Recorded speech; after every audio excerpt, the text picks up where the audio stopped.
60 secondes expat. L'info de la mobilité internationale, présentée par Alix Bocquet.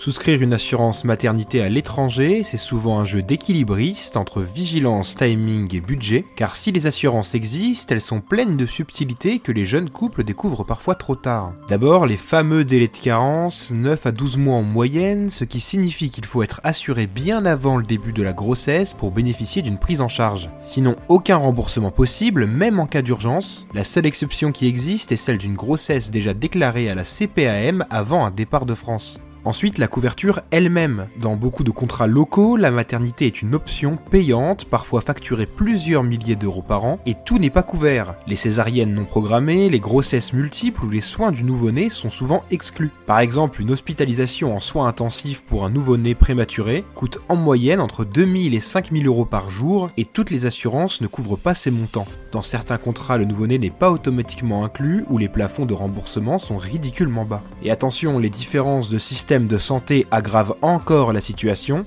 Dans un pays sans sécurité sociale, tout se paie, même la péridurale ou le monitoring. Il faut donc lire chaque ligne du contrat, comprendre les plafonds, les franchises et anticiper les soins à venir. Résultat, les futures mères calculent, comparent et renoncent parfois à certaines prestations. À l'étranger, la maternité est souvent une affaire de paperasse avant d'être une histoire de ventre rond, alors mieux vaut s'armer de patience et d'un bon courtier.